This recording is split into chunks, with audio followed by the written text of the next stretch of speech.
Bueno, sí, han leído el capítulo 3. Como introducción al capítulo 3 vamos a mencionar a grandes líneas algunos puntos del capítulo 1 y 2, como introducirnos a la oración de Habacuc. He dejado estos textos porque los mencioné: Gálatas 3:11, Romanos 1:17 y Hebreos 10:38. Es los textos que mencioné esta tarde, donde está tomado el texto de Habacuc 2:4. El justo vivirá por su fe. Lo que es muy notable de Habacuc es que es una forma como de diálogo con Dios. Habacuc 1 y 2 es como un diálogo con el Señor Dios. Él todo le cuenta a Dios, no formas, expresiones o formas de hablar muy habituales, como que es un hábito de contar esas cosas, sino cada vez que tenía algo nuevo se lo contaba a Dios. Es como un diálogo, no como una oración estándar, con ciertas frases repetitivas, sino lo que ve en forma de diálogo, preguntas, oración, lo presentaba a Dios. Y lo que es notable, ya que acaban de leer capítulo 3, han notado quizás los notables paralelos y en parte idénticos con el Salmo 18. Lo he puesto así no para que lo copien todo, pero para que vean cuánto paralelismo y coincidencia hay con el versículo, con el Salmo 18. Quizás han pensado al cantar: me harás andar, pondrás mis pies como de sierva sobre mis alturas. ¿De dónde está tomado? El Salmo 18 es el Salmo de David. Si vemos cómo está compuesto capítulo 1 y 2, hemos dicho algo del versículo 1, que es el título, ya lo hemos mencionado, y vamos entonces solo a decir algo de la primera queja y de la primera respuesta del Señor. La primera queja, entonces, ven que va del versículo 2 al 4.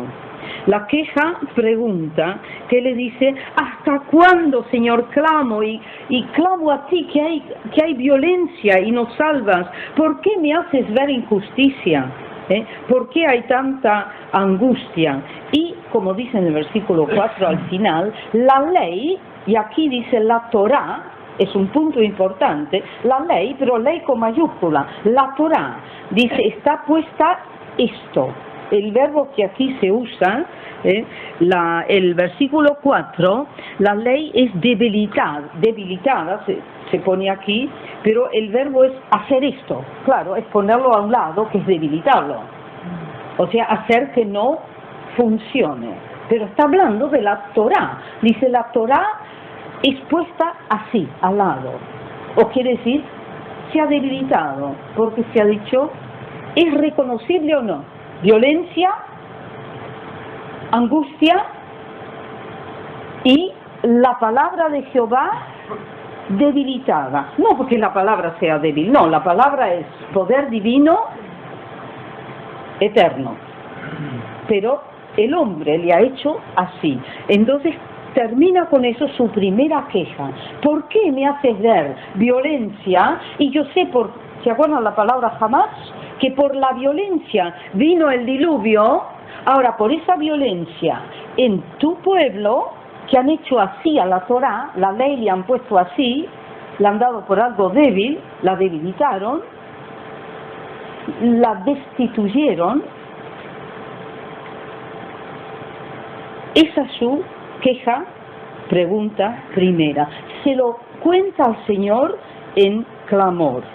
Y así termina esta primera parte. Entonces, el versículo 5 al 11 viene la primera respuesta del Señor. Pero no sé si han observado cuando leímos los versículos 2 a 4, esta primera queja, que esto indica de una oración muy prolongada. No es que oró 1 o 2 o 3 veces. Al decir ¿hasta cuándo? Quiere decir que este hombre ha orado, ha clamado, ha gemido. No poco tiempo, sino mucho tiempo. Me enseña concretamente y prácticamente a orar, clamar con insistencia, no 1 o 2 veces, sino con perseverancia. Él perseveró en la oración y contó todo al Señor. Dice, ¿por qué me haces ver esa injusticia? ¿Tú no lo ves? Y uno dice, ¿se atreve a decir eso al Señor? Las cosas que le dice al Señor, se atreve, diríamos. Pero eso es lo que es la queja bíblica. Quejarse bíblicamente no es quejarse como uno dice, estar disconforme, mostrar que uno no se siente bien, que no está, esa queja humana, queja negativa, esa actitud negativa del ser humano, todo va mal, nada le gusta, nada le viene bien, se queja siempre, sí se queja porque ahora llueve y cuando no llueve es porque hace calor y cuando hace calor porque no hace frío, esa queja negativa, eso no es la queja bíblica. La queja bíblica nos enseña el profeta Jeremías en Lamentaciones, nos enseña, más de la tercera parte de los salmos son quejas. Salmo 22. Dios mío, ¿por qué me has abandonado? Y es una profecía del Cristo crucificado. Entonces la queja bíblica es contar todo lo que te pasa, todo lo que te da angustia, todo lo que no entiendes, porque él dice, no entiendo, Habacuc no lo entendía. ¿Por qué permites eso? ¿No hay muchas cosas que no permitimos, que no entendemos por qué Dios los permite? En Holanda tenemos mucho contacto con una organización evangélica que apoyan y oran por hermanos perseguidos en Uganda, en Indonesia, en Saudi Arabia, en Afganistán. Entonces uno leyendo sus informes y escuchando los testimonios de los contactos secretos que hay hermanos que solo para estar de visita con un hermano, una familia perseguida, anónimos, a escondidas, arriesgan la vida solo para poder orar juntos, tener la mano a un hermano y decir, hermano, te amo, después irse. Entonces uno clama, Señor, ¿por qué hay hermanos que sufren tanto? ¿Por qué hay niños que cuando van al colegio los matan sin piedad solo porque son evangélicos? ¿Por qué hay gente que es hecha pedazos? Que es los creyentes en Cairo, que están celebrando su Navidad y le ponen una bomba porque saben cuando más pueden matar es cuando están celebrando su fiesta. ¿Por qué? Entonces Habacuc también clama y dice, no lo entiendo, Señor. ¿Usted lo entiende? ¿Por qué? Nuestros hermanos son puestos en contenedores como bestias solo porque aman al Señor. O si leen el libro de un hermano en Corea del Norte, siempre me equivoco, ¿no? Dice, no le era permitido mirar al cielo. Un testimonio que escribió cuando fue liberado, de los campos donde lo ponen, cómo sufrían, cómo los martirizaban. Y el martirio más grande era que no podían mirar arriba, porque solo hacer así era un gesto de oración. Y un hermano cuando salió escribió un libro, no nos era permitido mirar arriba, porque eso habla del Dios. ¿Cómo sabe el enemigo? ¿Tenemos respuesta a la pregunta ¿por qué Dios permite eso? No, porque somos limitados, somos incapaces, pero Habacuc nos enseña, con todas esas preguntas, con toda esa angustia, por todo ese llanto por lo que ves, va al Señor, clama a Él. Entonces aquí habla de un clamor de mucho tiempo, de su preocupación por lo que veía. Me enseña a preocuparme por los que se están desviando y por los que están sufriendo. Muestra su oración, su queja, muestra un corazón quebrantado, un corazón roto por el dolor que ve. Y eso me enseña, tener el corazón sensible a las cosas que pasan. Y entonces el versículo 5 al 11 viene la respuesta del Señor. Esta es la primera respuesta. Y aquí para el profeta tiene que ser como, Dios contesta. Le voy a pedir al hermano Arondo si quiere leer 5 al 11.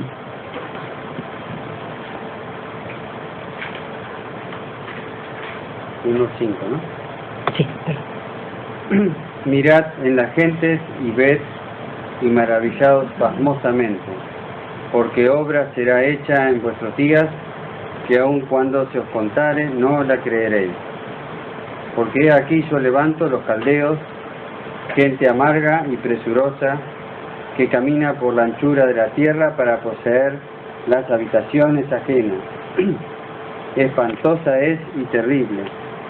De ella misma saldrá su derecho y su grandeza, y serán sus caballos más ligeros que tigres, más agudos que lobos de tarde, y sus jinetes se multiplicarán.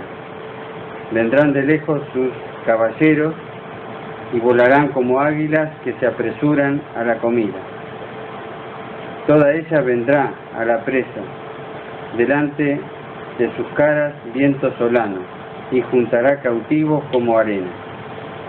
Y escarnecerá de los reyes y de los príncipes hará burla. Reiráse de toda fortaleza y amontonará polvo y la tomará. Luego mudará espíritu y pasará adelante y ofenderá atribuyendo esta su potencia a su Dios. Muchas gracias. Aquí vemos en lo que él ve, porque hemos visto la profecía es una carga que ve. Entonces Dios le da respuesta, y esto para él tiene que ser respuesta al final.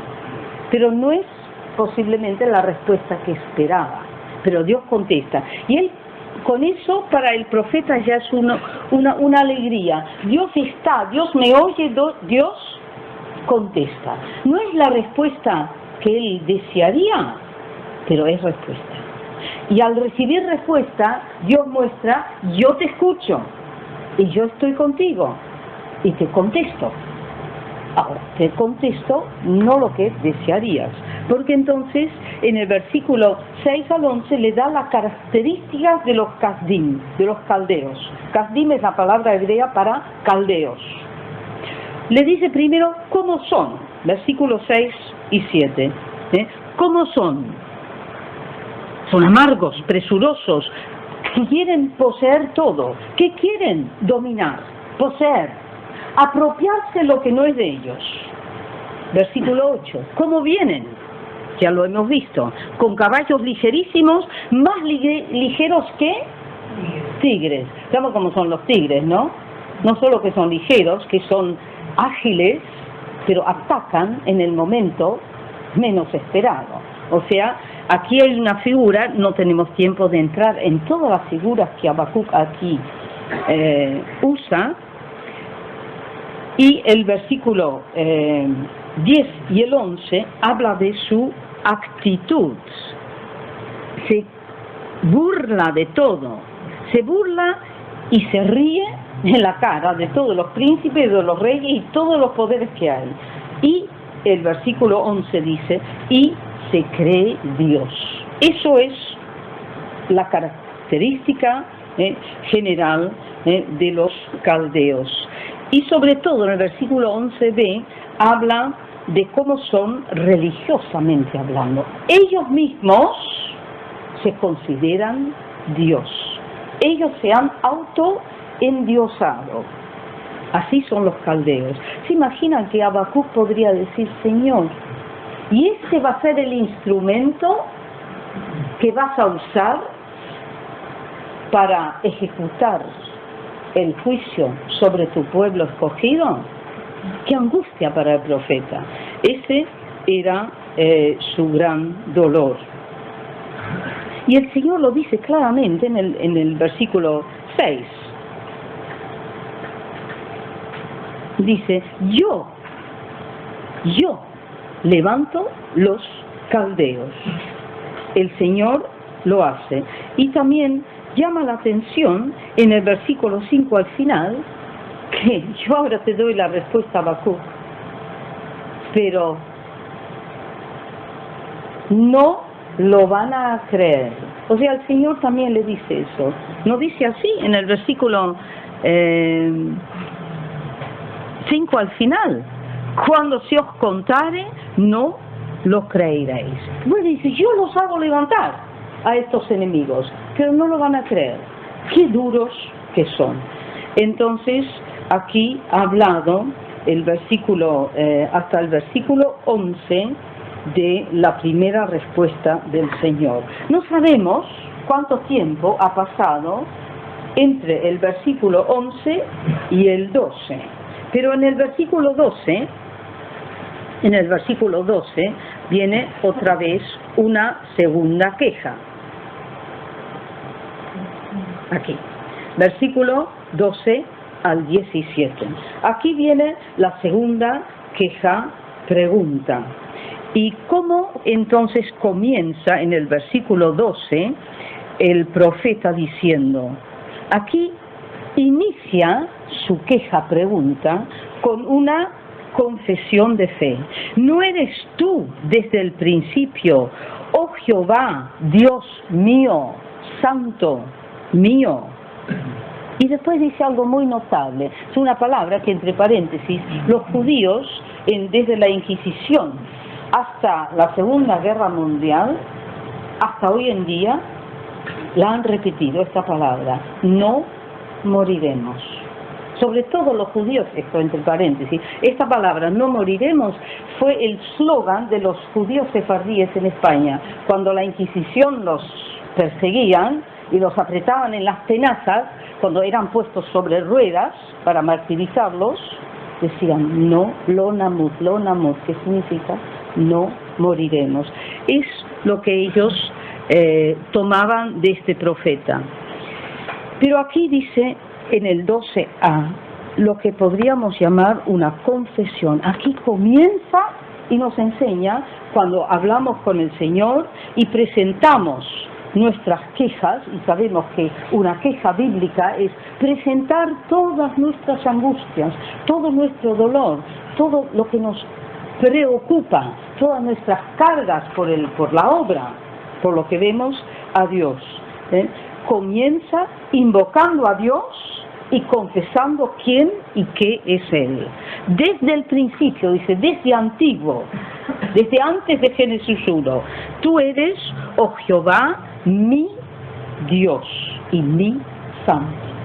Eso me enseña a orar. Antes de presentar todo, confesar, tú eres mi Dios, es muy personal, y tú eres mi santo. Así hay que orar. Entonces, él dice, oh Jehová, para juicio lo pusiste. O sea, reconoce, lo has puesto este enemigo, estos caldeos, para juicio, porque juicio viene. O sea, reconoce, sí Señor, para juicio lo has puesto. Así entonces confiesa quién es Dios, da testimonio de su fe en Dios y reconoce, para juicio lo pusiste. Y dice, y tú, oh roca, y es muy notable que aquí usa la palabra roca. Roca es una palabra clave en el cántico de Moisés, que es el cántico de Moisés que está en Deuteronomio 33, que tenían que aprender los israelitas antes de entrar en la tierra prometida. Tú eres la roca que nos generó, tú eres la roca de nuestra salud. Roca es un título desde el tiempo de Moisés para Jehová como Salvador. Entonces tú, oh roca, versículo 12, lo fundaste para castigar. ¿Qué está diciendo? Dos cosas. Tú fundaste a estos caldeos. Ellos se creen, somos dioses. Nosotros venimos como tigres con los caballos, nosotros dominamos al mundo, pero aquí Habacuc dice, cuidado, tú los has fundado. Hemos visto esa puerta distar, esa puerta tan hermosa, todo lo que han dejado los babilonios, toda su riqueza, pero aquí Habacuc dice, ellos se creen que lo pusieron, tú lo has fundado, ¿pero para qué? Para castigar. O sea, reconoce, son el instrumento, y cómo me duele, Señor, no lo entiendo, pero reconoce, tú los pusiste para castigar. Y sigue hablando, eres muy limpio, versículo 13, para ver el mal, no puedes ver el agravio. Y entonces viene otra vez a preguntar, ¿por qué ves que los menospreciadores, por qué ves los menospreciadores y por qué callas cuando destruye el impío, los Kasdim, los caldeos, al que es más justo que él? ¿Ven la pregunta clave? ¡Qué angustia para Habacuc! Entonces reconoce todo lo que Dios es. Entonces dice en el versículo 13, tú no puedes ver el pecado. El pecado del pueblo de Israel tú no lo puedes ver. Eres limpio de ojos, no lo puedes ver. Pero sigue entonces preguntando, ¿por qué callas cuando destruye el impío, estos caldeos impíos, destruye al que es más justo que él? Y el versículo 14 en adelante, el 14, hace referencia a la descripción de la creación. Dice, haces que el hombre sean como los peces del mar, como los animales, aquí en el 14, como reptiles que no tienen Señor. Tú has hecho todo aquello y ahora el hombre es como aquellos animales. Y entonces dice en el 15 y en el 16 que los caldeos, estos enemigos, tratan al hombre, o sea al pueblo de Israel, como peces que los saca con un gancho del agua. ¿Por qué permites que ellos pesquen como animales, como peces, a tu pueblo y lo pongan en una red y lo van arrastrando? Esa es la figura que usan. O sea, son cazados, son pescados como animales. ¿Por qué son cazados como animales? Y entonces en el 16 usa términos religiosos, términos del culto, y ofrece a su red. O sea, el caldeo, que tiene su red llena de peces, que son los judíos, pero entre paréntesis, esto lo veía, porque era una carga que veía. O sea, él lo vio pintado delante de los ojos, que aquellos que venían con caballos como tigres, ahora estaban cazando y pescando a los judíos, los israelitas, como peces, los encerraban en una red. Lo veía todo, porque dice, es una carga que él vio. Es la importancia del título. Lo vio. Dice, lo está viendo, que son arrastrados por aquellos injustos.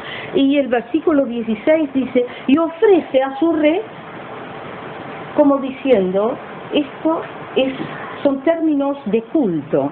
Él les rinde culto, les ofrece un saumerio a lo que ha cazado. O sea, lo presenta como si fuese un sacrificio. Y dice, dice el 17, termina su segunda pregunta, queja pregunta en el versículo 17. ¿Vaciará su red o tendrá piedad de matar gentes continuamente? Ve que va pregunta tras pregunta. Y entonces, como decir, Señor, ¿por qué lo permites? Que ahora vacía esa red y ahí va tu pueblo, cazados como peces. ¿Y tú lo permites? Y ahí termina su segunda pregunta, en el versículo 17. Y ahora viene un punto muy importante, que es el capítulo 2, verso 1, que hace de transición entre su segunda queja y la segunda respuesta del Señor. Y es un texto muy importante. Dice, sobre mi guarda estaré, es sobre la fortaleza afirmaré el pie. Y atalayaré para ver qué hablará en mí y qué tengo que responder a mi pregunta.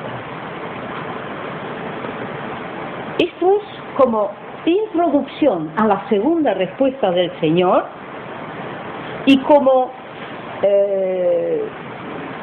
epílogo, como palabra final de su segunda queja. ¿Qué dice?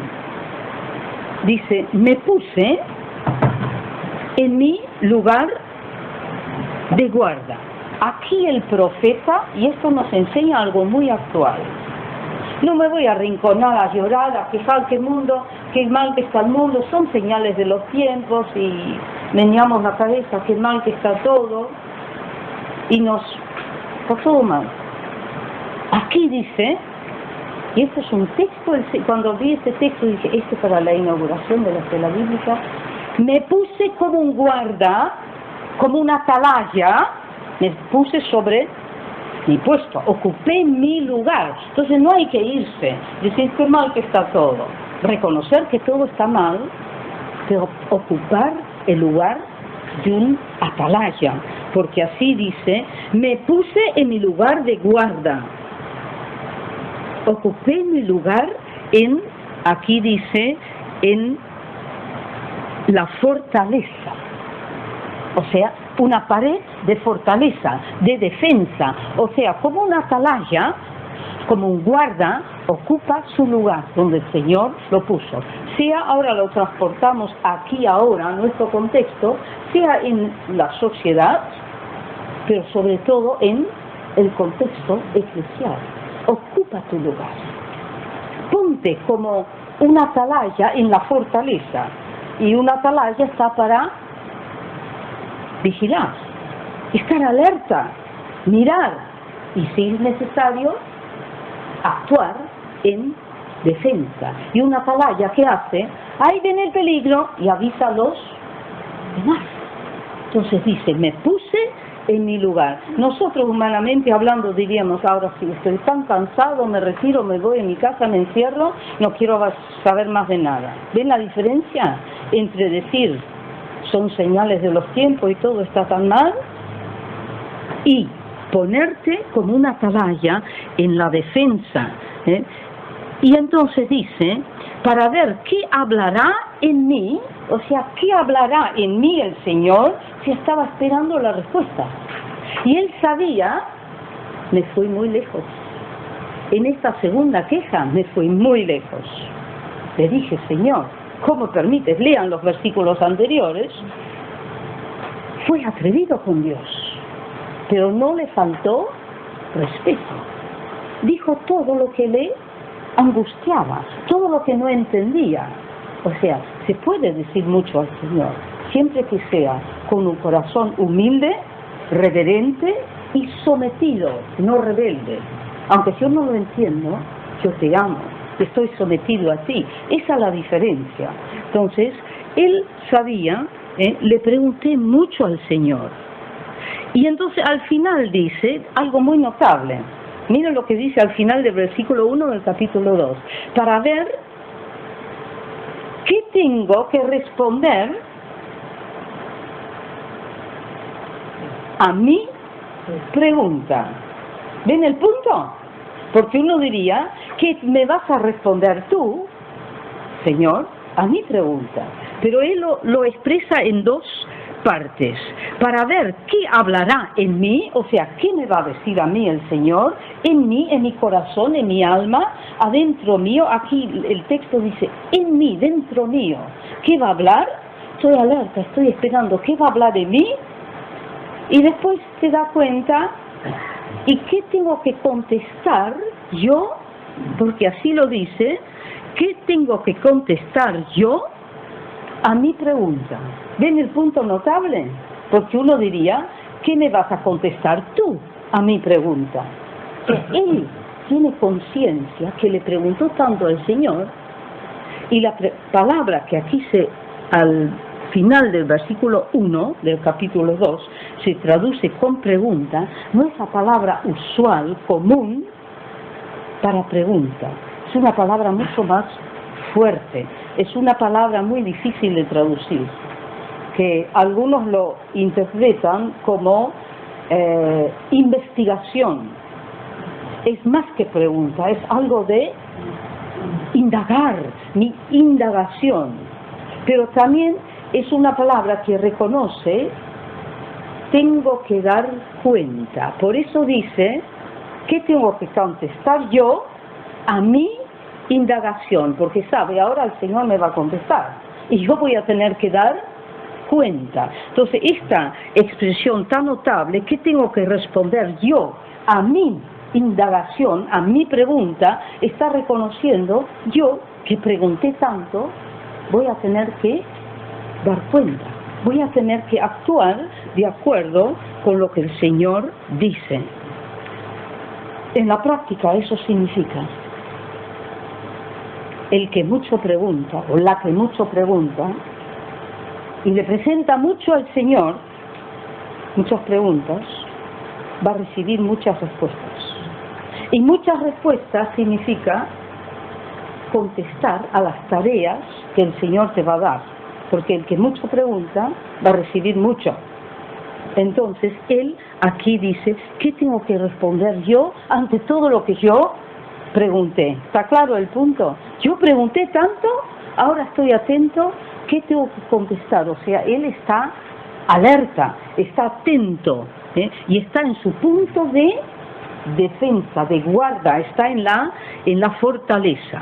Y entonces viene, por eso aquí pusimos versículo 2:1, es el profeta que espera respuesta, un versículo muy importante. Y entonces viene la segunda respuesta del Señor, que es desde el versículo 2 al versículo 20, o mejor dicho, sí, hasta el 20, 19 o 20, pero es todo, prácticamente todo el resto del capítulo 2. Todo el resto del capítulo 2 es la respuesta del Señor. Y recordamos, es lo que Él ve. Y entonces, en esta segunda respuesta, el Señor primero le hace como una introducción, que son los versículos 2 a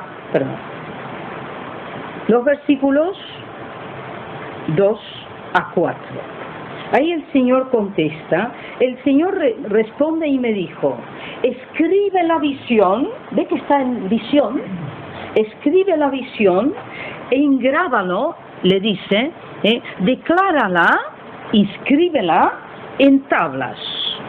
Y viene algo muy notable, para que corra el que leyere en ella. O sea, tiene que escribirlo de una forma, aquí dice de una forma clara, para que el que lo lee, aunque pase corriendo, ve esas tablas, ve eso que está, esa profecía que está escrita, o quizás pintada, pero visualizada, para que el que, aunque vaya corriendo, lo entienda. Pero también se puede traducir para que el que lo ve y entienda, corra. O sea, que aún en el apuro, cuando uno pasa apurado, corriendo, lo vea. Es actual. ¿De qué me dice?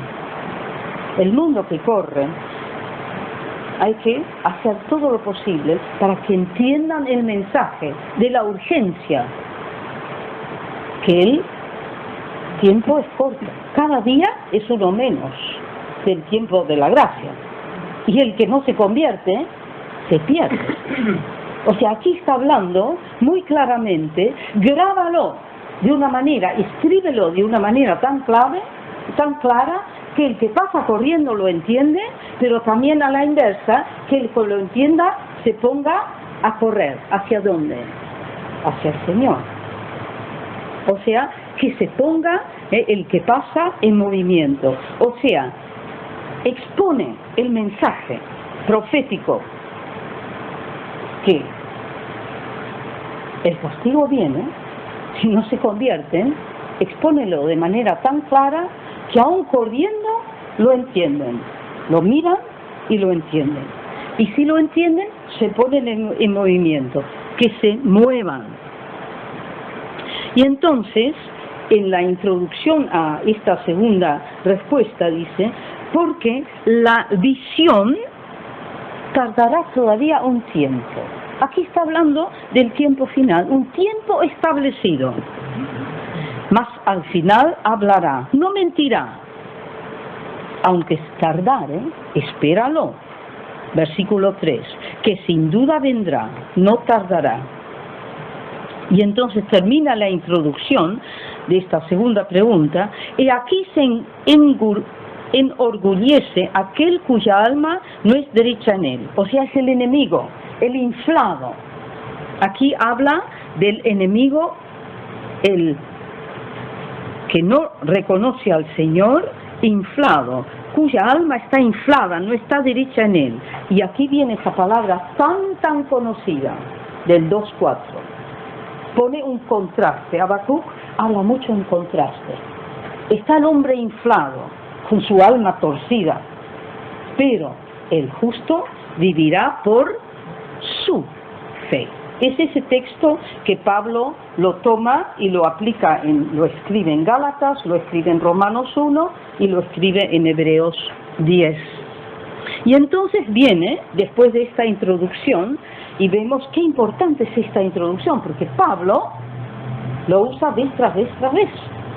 Entonces viene una profecía que pobre Habacuc esto lo vio. Y lean luego los detalles, yo solo los describo, lean los detalles, que es la profecía, hasta el versículo 20, sobre el enemigo, sobre el opresor.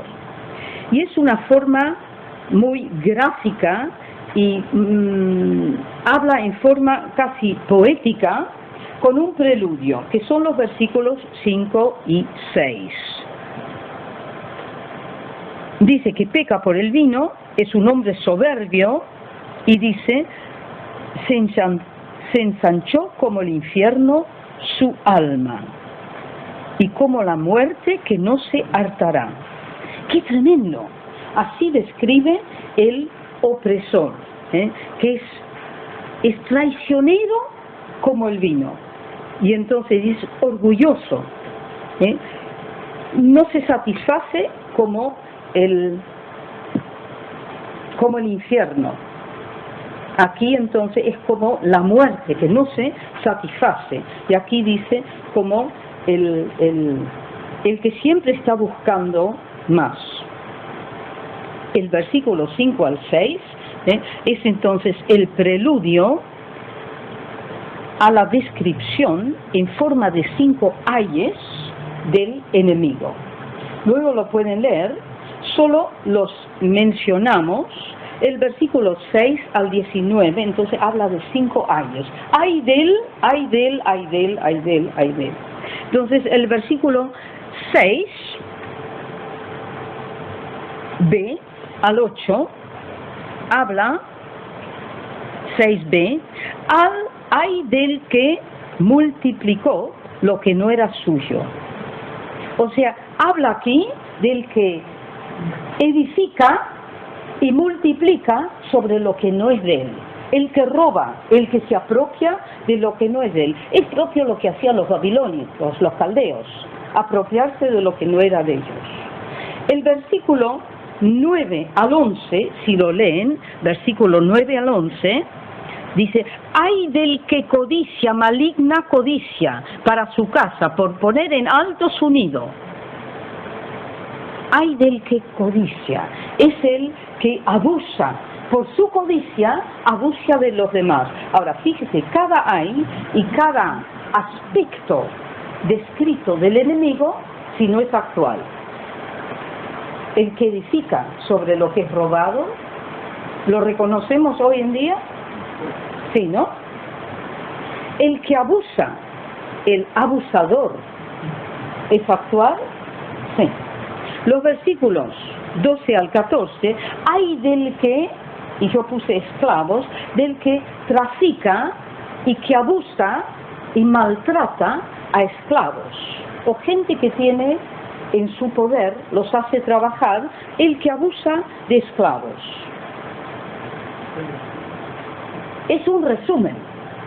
O sea, habla de abuso, habla de maltratar a gente, de hacerlos trabajar, de exprimir, de extorsionar a la gente. Y el cuarto ay es muy actual también. Ay, el versículo 15 al 17, es tan actual que lo lee todos los días, si es que lo lee, en el periódico. Versículo 15 al 17. Yo los resumí diciendo ay de los inmorales. A lo mejor usted lo lee y lo resume y dice ay de los... Bueno, a ver qué pone. Ay de los... El 15 yo lo resumí de los inmorales, de los perversos quizás tendría que poner, de los decadentes, una perversidad tan antigua y tan actual que uno dice no hay nada nuevo bajo el sol, porque dice en el 2:15, hay del que da de beber a su compañero. ¿Qué da de beber a su compañero? Hay del que lo hace beber veneno para emborracharlo. ¿No es actual? Hay del que da a otro, es tan actual que hace que se emborrache. Pero como dice al final, esto es muy actual, en el 15, para mirar sus desnudeces. Esto es tan actual en los jóvenes. ¿Cuánto hace? ¿Cuántas cosas pasan que uno lee? Le dan de comer, los drogan, los emborrachan y después todas las cosas inmorales que pasan. ¿No es esto lo que pasa hoy en día con los jóvenes en el mundo? Emborrachar a los demás, a los jóvenes, a las niñas, a los niños, para después desnudarlos y mirarlos. Una decadencia, una perversidad del tiempo de Habacuc, que aquí lo menciona muy claramente. Hay del que hace emborrachar al otro, del que lo envenena, la droga, envenena al otro para luego desnudarlo, degradarlo y mirar sus desnudeces. Es tan actual, por eso puse de los inmorales. Los perversos sería mejor. Y el 16 va más allá, dice, tú estás más satisfecho con vergüenza que con honor. Y dice, tú mismo, el 16, tú mismo bebe y serás descubierto. O sea, esto aquí, en realidad, aquí está hablando de exhibicionismo. O sea, emborracharse y perder toda vergüenza, o sea, la perversidad tan actual.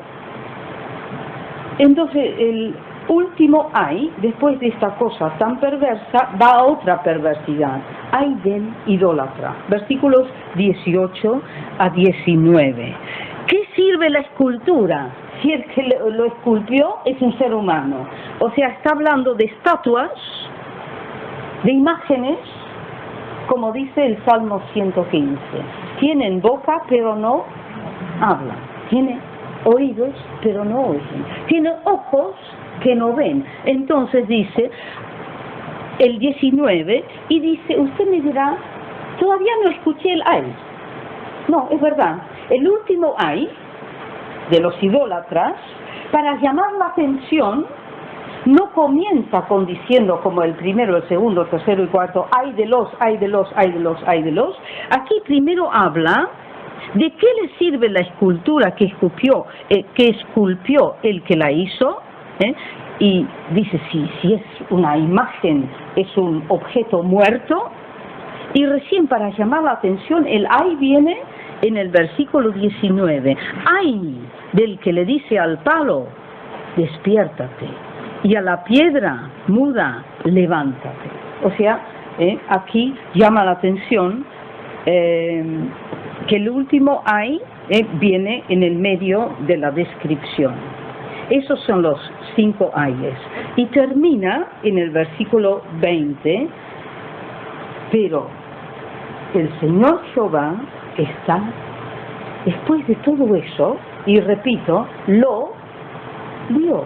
Entonces, cada cosa que aquí leemos, el pobre Habacuc lo vio, lo tuvo aquí. Vio a estos que hacían una escultura, vio a los que producían una imagen, vio en revelación divina el que se inclina a un palo y está hablando a un palo y le dice al palo, despiértate. El que habla a una piedra muda. Entonces, después de ver todos esos 5 ayes, esta segunda respuesta, viene otra vez un versículo de transición a la oración final. Mas Jehová, o sea, está resumiendo el gran contraste. Todos estos ayes, todo lo que vio, dice, pero Jehová está en su santo templo. Aquí, después de describir quién, cómo y qué hace el enemigo, describe ahora quién, cómo y qué hace, quién es, cómo es y qué hace el Señor Jehová. Pone un contraste muy notable. Entonces lo resume diciendo, mas Jehová está en su santo templo. Él confiesa, ahí, ¿dónde está? Estaba en el templo de Jerusalén. Todavía estaba el templo de Jerusalén. Estamos al final del siglo VII. Todavía estaba. Pero en el templo celestial está también. Por eso, esto también lo podemos decir nosotros. Porque sabemos por Hebreo 10 que nosotros tenemos entrada por la sangre de Cristo al santuario celestial. Y entonces yo clamo y suspiro, Jehová está en su santo templo. Y entonces termina diciendo, calle delante de él toda la tierra. Y esta palabra calle es una expresión muy notable, que no es el verbo normal, común, de callar, hablar y callar, son verbos, es un verbo que significa de reposar, no decir más nada, estar quieto. O sea, no es el verbo común que significa callar, sino es un verbo que significa esto, pero sobre todo interiormente, estar en quietud. Aunque caiga todo, aunque caigan las tormentas, aunque pasa todo lo que él ha descrito, sin embargo, en el santo templo está Jehová. Ahora, repósate, quédate tranquilo. Aunque el mundo se está deshaciendo, aunque ves que el enemigo viene, porque él los vio todo, dice, calla, delante de él toda la tierra. O sea, repósate, como dice el salmista, reposa alma mía, aquíétate. Es un verbo que significa reposo interior, descanso y quietud espiritual. O sea, es más que esto. Es hablar, reposar, aquietarse delante de él, porque él está en su santo templo. Y entonces tiene el capítulo 3. Y ahora la pregunta que había quedado pendiente. Cuando leemos que dice oración de Habacuc sobre Sigionot, que es una melodía, es totalmente distinto la oración. Tiene un título, tiene una introducción, y si uno lo lee, descubre que hay temas muy diversos. Ya lo hemos leído, pero la primera pregunta es lo que quedó pendiente. Si reconocemos, porque sin duda, lean capítulo 1 y 2, ya lo hemos leído, capítulo 3, que ya lo han leído, ¿hay diferencia de contenido? Sí. ¿Hay diferencia de estilo y de forma? Sí, porque capítulo 1 y 2 era queja, respuesta, queja, respuesta. Capítulo 3 es una oración en forma de salmo, totalmente distinto de forma. Dice sobre Sigionot, que es una melodía, y al final dice, que es parte del texto, al jefe de los cantores sobre mis instrumentos de cuerda. ¿Qué quiere decir? Él era, dijimos en la introducción, profeta del templo. Esto se cantaba en el templo. Es para ser cantado, como hemos cantado esta tarde. Es totalmente distinto. Ahora, ¿no tienen que ver uno del otro? ¿Uno con el otro? Sí. Es muy importante. No solo decir hay una unidad temática para defender la unidad de Habacuc, sino para descubrir que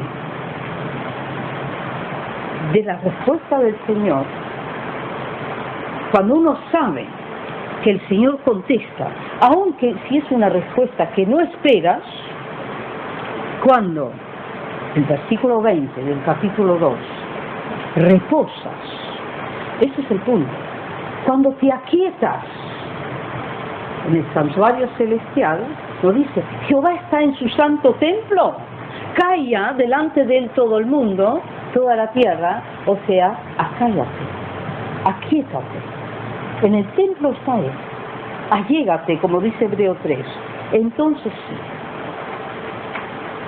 aunque sabes todo lo que va a venir, y aunque has tomado conciencia de lo tremendo que es el mundo actual, calla delante de él toda la tierra. Y si uno sabe que ese callar es un estado de reposo espiritual, cuando uno ya entra en quietud con el Señor, en el descanso, aunque pasan todas las cosas que están pasando, aunque tienes mucha aflicción, tienes mucho dolor, muchas preguntas, sin embargo, esa quietud interior, ese calla delante de Jehová en su santuario, como dice Hebreos 10, versículo 16, tenemos entrada libre al santuario celestial por la sangre de Cristo. Entonces nos callamos, entramos en ese estado de reposo espiritual y entonces nace la oración de Habacuc. Vemos el punto de la unidad entre el capítulo 1 y 2 y el capítulo 3. Un alma que se aquietó a los pies del Señor, entonces nace la oración de Habacuc. Entonces, el versículo 1, dijimos, es el título, la oración de Habacuc. El versículo 2 hace de introducción. Oh Jehová, una oración invoca siempre al Señor. Oh Jehová, oído he tu palabra y temí. Lo escuchó, capítulo 1 y 2, las dos respuestas, ¿está claro? Por eso necesitamos primero la introducción. Escuché tu palabra, lo vi y temí. Entonces dice, oído he tu palabra y temí. Oh Jehová, aviva tu obra en medio de los tiempos. En medio de los tiempos, hazla conocer. En la ira, acuérdate de la misericordia. O sea, esa es la introducción. Invoca a Jehová y dice, yo lo escuché todo, sí. Recibí tu segunda respuesta y tengo la primera y temí. Pero aviva tu obra. Entonces, sabe que el Señor ha contestado. Entonces, en el versículo 3 al 7, habla de Jehová que vendrá de Temán, del sur, y en formas de figuras describe lo que se llama teofanía, que es la respuesta del Señor por medio de una revelación, así como Dios se reveló al pie del Sinaí, Éxodo 19, se da a conocer, tembló el monte, hubo humo, había fuego, el monte temblaba y Dios, estaban los truenos, Jehová se manifestaba, así ahora dice Dios vino de Temán, y así ha de venir otra vez, en forma de expresiones que están mencionadas en Éxodo, que están mencionadas en Deuteronomio, que habla de la salida de Egipto y todo lo que Dios ha hecho. Dice su majestad, el versículo 3b, su majestad o su gloria cubrió los cielos y la tierra se llenó de su alabanza y el resplandor fue como la luz, rayos brillantes salían de su mano.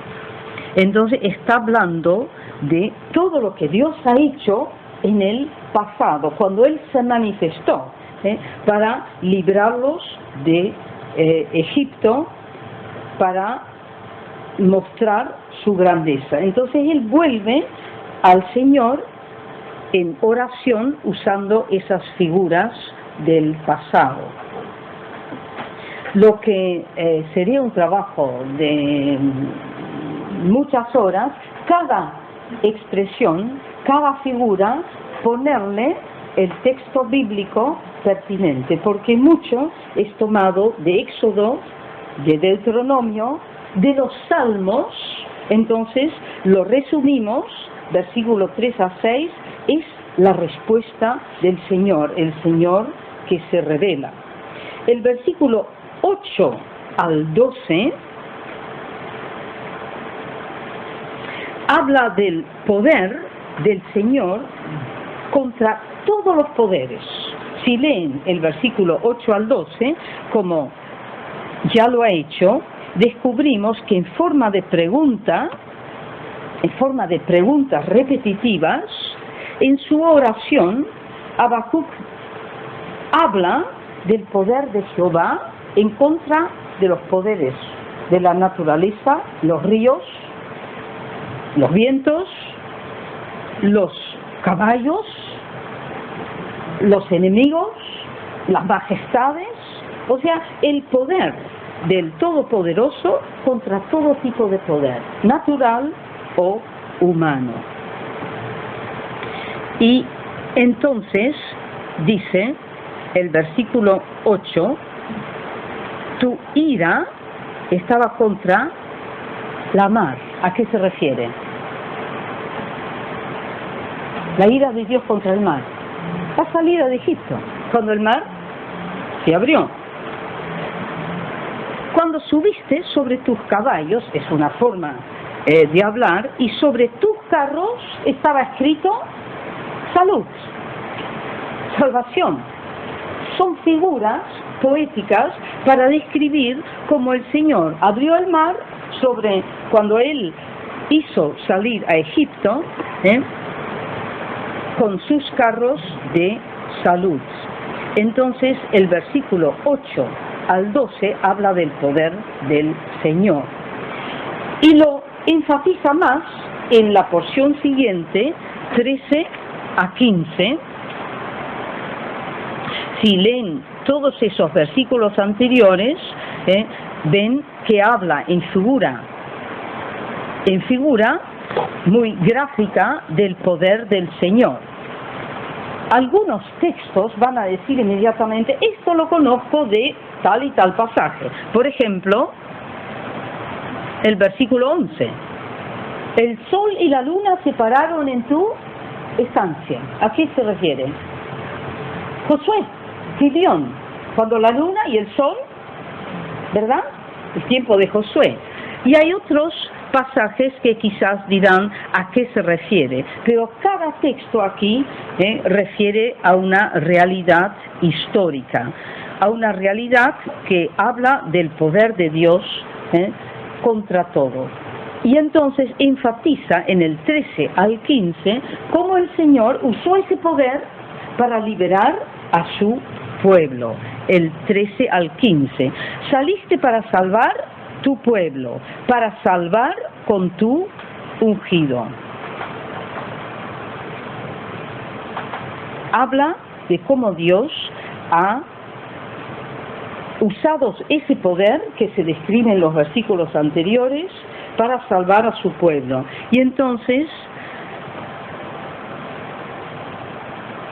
dice el versículo 15, hiciste camino en la mar a tus caballos por montón de grandes aguas.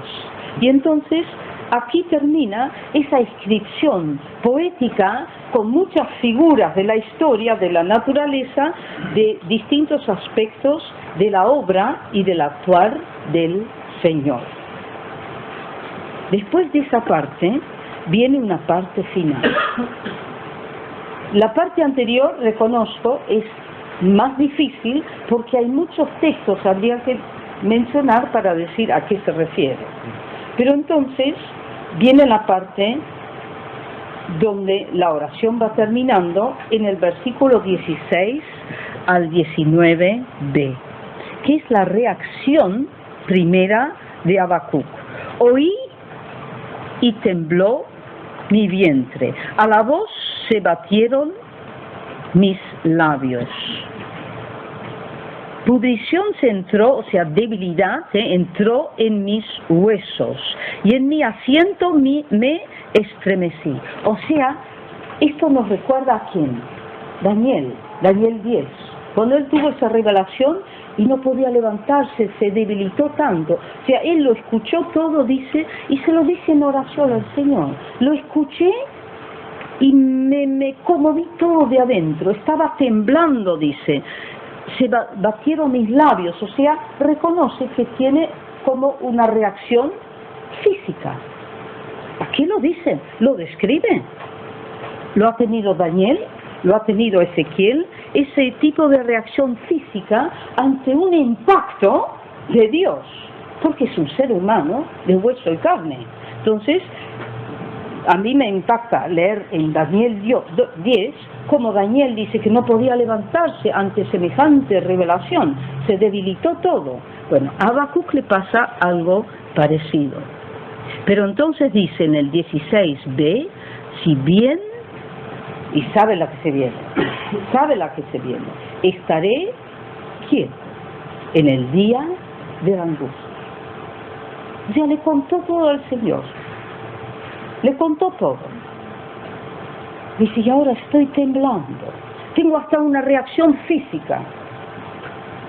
Tiemblo, me estremezco. Pero, dice, esta es la gran lección para nosotros aquí y ahora. Si bien estaré quieto en el día de la angustia. Esa es la gran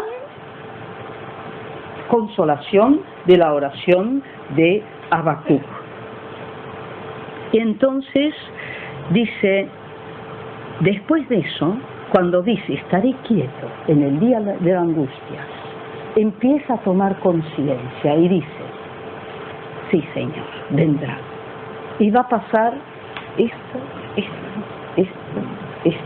Y entonces viene a partir del 17, al final del 17 al 18, primero va a mencionar, aunque la higuera no tendrá fruto, aunque el campo